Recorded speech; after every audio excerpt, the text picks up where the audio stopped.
అధినేత మాజీ సీఎం చంద్రబాబుపై సీఎం జగన్ కీలక వ్యాఖ్యలు చేశారు. మేమంతా సిద్ధం బస్సు యాత్ర గురువారం తిరుపతి జిల్లాలో కొనసాగింది. ఈ సందర్భంగా జగన్ మాట్లాడుతూ చంద్రబాబు వృద్ధుల సంక్షేమాన్ని విస్మరించారని, ఆయన వల్లనే పింఛన్ల కోసం ఎండలో నిలబడాల్సిన పరిస్థితి ఏర్పడిందని విమర్శించారు. ఇంటి దగ్గరకు వచ్చి పింఛన్ ఇచ్చే పరిస్థితిని చూసి చంద్రబాబు కళ్ళు మండాయని, అందుకే వృద్ధులను ఎండకు నిల్చోబెట్టే పరిస్థితికి తీసుకొచ్చారని మండిపడ్డారు. 5 ఏళ్లుగా ప్రతి నెల 1వ తేదీనే పింఛన్ అందించామని తెలిపారు. దీనిని జీర్ణించుకోలేక అసూయతో పింఛన్లు అడ్డుకున్నారని అసహనం వ్యక్తం చేశారు.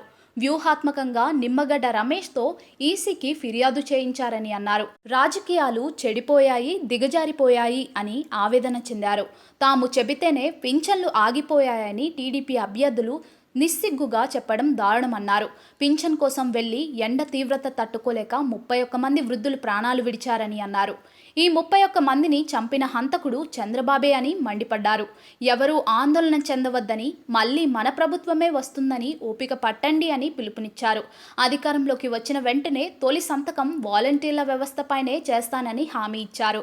మళ్లీ వాలంటీర్ల వ్యవస్థ తీసుకొచ్చి ప్రజలకు మెరుగైన సేవలు అందిస్తామని కీలక ప్రకటన చేశారు. అది పెన్షన్ అయినా కూడా, అది రేషన్ అయినా కూడా, కాస్ట్ సర్టిఫికెట్ అయినా కూడా, బర్త్ సర్టిఫికెట్ అయినా కూడా, లేదా ఎరువులైనా కూడా, ఇలా ఏ స్కీమ్ అయినా కూడా, ఏ ప్రభుత్వ పథకమైనా కూడా, ఏ పౌర సేవ అయినా కూడా క్యూలల్లో నిలబడి వివక్షకు లోనై లంచాలు సమర్పించుకుంటేనే పేదలకు అవి అందుతాయని వారి అహంకార భావజాలానికి ఆ సేవలన్నీ కూడా పేదవాడికి నేరుగా ఇంటి వద్దకే వచ్చి తలుపు తట్టి చిరునవ్వుతో గుడ్ మార్నింగ్ చెప్పి డోర్ డెలివరీ చేసి వారి ఆత్మగౌరవానికి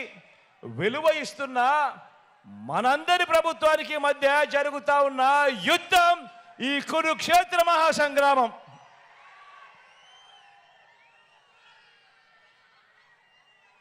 పెన్షన్ సొమ్ము తమ ఇంటికే వచ్చి ఆ అవ్వ తాతల పెన్షన్లు మొన్నటిదాకా చూసాం. యుద్ధం ఎలా జరుగుతూ ఉందో మీరే గమనిస్తూ ఉన్నారు. ఏ స్థాయిలో యుద్ధం జరుగుతూ ఉందో మీరే చూస్తూ ఉన్నారు. ఈ విలువలు లేని, విశ్వసనీయత లేని ఈ పాలకులు ఏ మాదిరిగా చేస్తూ ఉన్నారో మీరే గమనిస్తూ ఉన్నారు. పెన్షన్ సొమ్మును తమ ఇంటికే వచ్చి ఆ అవ్వ తాతల చేతుల్లో ఆ పెన్షన్ పెడతా ఉంటే చూడలేక, చూసి జీర్ణించుకోలేక ఏకంగా 58 నెలలుగా ప్రతి నెల 1వ తారీఖున, అది ఆదివారమైనా కూడా, అది సెలవు దినమైనా కూడా, తెల్లవారక మునిపే వాలంటీర్లు నేరుగా ఇంటికొచ్చి చిక్కడి చిరునవ్వుతో గుడ్ మార్నింగ్ చెబుతూ ఆ అవ్వ తాతలకు ఒక మంచి మనవడుగా, ఆ అవ్వ తాతలకు ఒక మంచి మనవరాలుగా తోడుగా ఉంటూ పెన్షన్ చేతిలో పెడతా ఉంటే గత 58 నెలలుగా జరుగుతూ ఉండే ఈ కార్యక్రమాన్ని ఎన్నికలు వచ్చేసరికి జీర్ణించుకోలేక అసూయతో ఇదే పెద్ద మనిషి చంద్రబాబు నాయుడు గారు తనకు సంబంధించిన మనిషి నిమ్మగడ్డ రమేష్ అని చెప్పి తనకు సంబంధించిన మనిషిని ఎన్నికల కమిషన్కు తన చేత పిటిషన్ వేయించి చంద్రబాబు నాయుడు గారు అడ్డుకున్న ఈ పెత్తందారి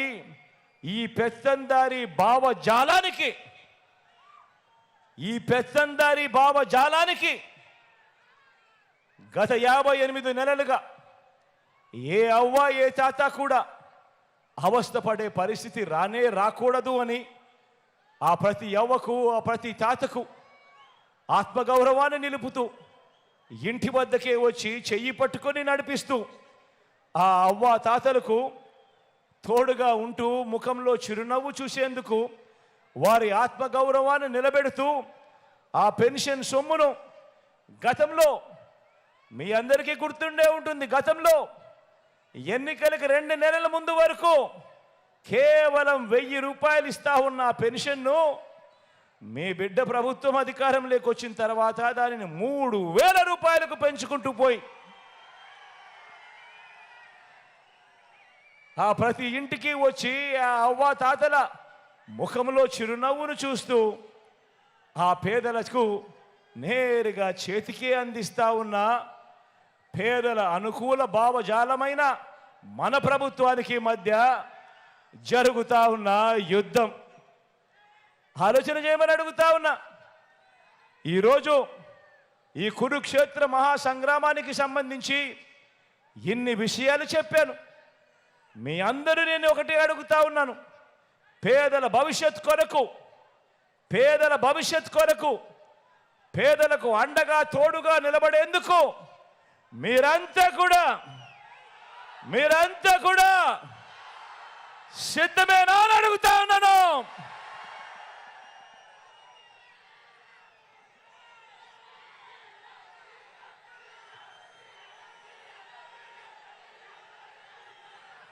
రాజకీయాలు నిజంగా చెడిపోయాయి. రాజకీయాలు నిజంగా దిగజారిపోయాయి.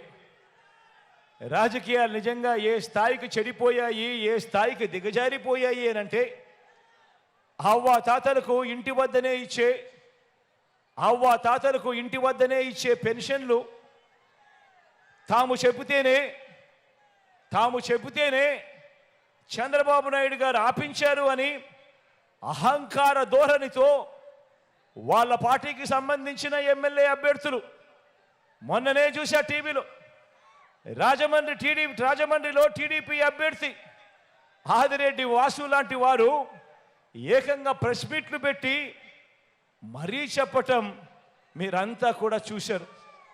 వీళ్ళ అహంకార ధోరణిని ఏ రకంగా వాళ్ళంతా కూడా సిగ్గు లేకుండా చెప్పుకుంటా ఉన్నారో మీరంతా కూడా గమనించారు.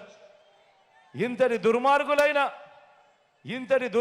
చేసినందువల్ల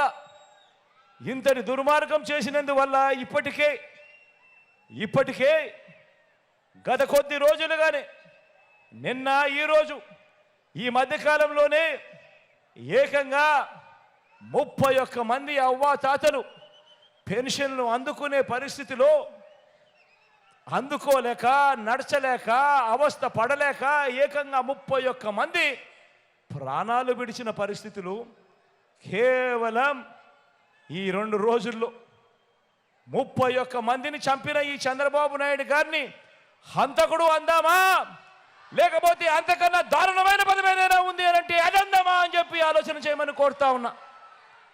నేను అడుగుతా ఉన్నా ఇదే చంద్రబాబు నాయుడును, అయ్యా చంద్రబాబు నాయుడు గారు, ఈ రాష్ట్రంలో 66 లక్షల మంది పెన్షన్ తీసుకుంటా ఉన్నారు. అవ్వ తాతలు ఉన్నారు, వితంతు అక్క చెల్లెమ్మలు ఉన్నారు, నా దివ్యాంగులు ఉన్నారు. మీ అందరికీ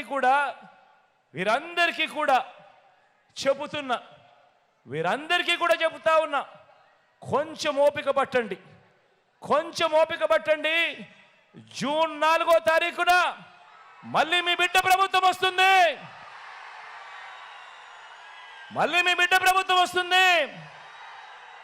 నా మొట్టమొదటి సంతకం మళ్ళీ వాలంటీర్ల వ్యవస్థ తీసుకొచ్చి ప్రతి ఇంటికి కూడా మళ్ళీ సేవలు అందించే కార్యక్రమం నా మొట్టమొదటి సంతకం చేస్తాను అని చెప్పి సందర్భంగా తెలియజేస్తా ఉన్నా. ఇదే చంద్రబాబు నాయుడు గారిని అడుగుతా ఉన్నా, అయ్యా చంద్రబాబు, నీ హయాంలో మీరు జన్మభూమి కమిటీలు పెట్టుకున్నారు కదయ్యా.